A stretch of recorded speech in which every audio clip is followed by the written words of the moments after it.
গত কয়েক বছর থেকেই ঈর্ষণীয় সাফল্য ধরে রেখেছে এসএসসি এবং সমমানের পরীক্ষার্থীরা। রাজনৈতিক অনিশ্চয়তার মধ্যেও পরীক্ষা দিয়ে কৃতকার্য হয়েছে 87.04% পরীক্ষার্থী। আমরা আমাদেরকে নিজেদের জায়গায় স্ট্রং রেখেছি, এই জন্য আজকে আমরা সফলতা লাভ করেছি। তথ্য অনুযায়ী সরকারি বেসরকারি মিলিয়ে দেশে একাদশ শ্রেণীতে ভর্তিযোগ্য শিক্ষা প্রতিষ্ঠান রয়েছে 3757টি। গবেষণা অনুযায়ী এর মধ্যে মানসম্মত প্রতিষ্ঠান মাত্র 175টি, আর এসব কলেজে আসন সংখ্যা প্রায় 50,000।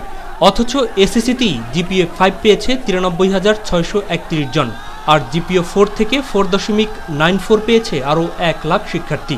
আল্লাহ একটা বড় উপহার দিয়েছেন, একজন ভালো একজন মানুষ হতে চাই। ভালো ফলাফল করেও তৃপ্তির ঢেকুর তুলতে পারছে না মেধাবীরা। পছন্দসই কলেজে ভর্তি নিয়ে দুশ্চিন্তা রয়েই গেছে শিক্ষার্থীদের মধ্যে। ইনশাল্লাহ গোল্ডেন, বাট এখন নার্ভাস ফিল করতেছি। আমি অবশ্যই ঢাকার কোনো ভালো কলেজে ট্রাই করব। জিপিএ 5 পেয়ে আমি উত্তীর্ণ হয়েছি, তো ফার্স্ট চয়েস হচ্ছে আমার বরিশাল সরকারি মহিলা কলেজে। এবছরও মেধার ভিত্তিতেই পছন্দের কলেজে ভর্তির সুযোগ পাবে কৃতকার্যরা। ভিন্ন মত থাকলেও ভর্তির এই পদ্ধতিকেই অপেক্ষাকৃত ভালো বলে মত শিক্ষাবিদদের। ট্রেমেন্ডাস শিক্ষাক্ষেত্রে কোয়ালিটি আরও বাড়বে এই জন্য যে যার টাকা আছে সে শুধু সব কিনতে চায়, সেগুলো বন্ধ হবে। পরীক্ষা ভিত্তিক মেধা যাচাই, এটা কিন্তু পৃথিবীর কোথাও নেই। তারা মানসম্মত শিক্ষা পাচ্ছে কিনা সেটা শুধুমাত্র একটা পাবলিক পরীক্ষা দিয়ে যাচাই করা, এটা সম্ভব হয় না পৃথিবীর কোথাও।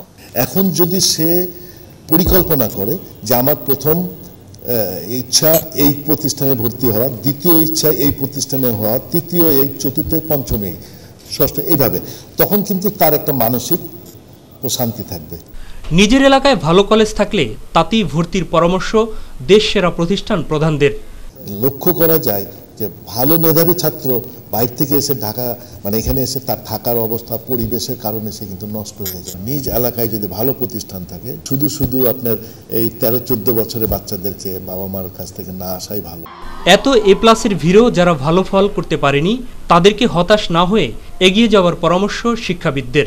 তাদের ভেঙে পড়ার কিছুই নাই। 3 পয়েন্ট পেয়েও বিশ্ববিদ্যালয়ে ভর্তি হইতে পেরেছে পাবলিক, এবং এগুলি তার প্রচেষ্টার ফসল। মাহবুব সৈকত, মাই টিভি, ঢাকা।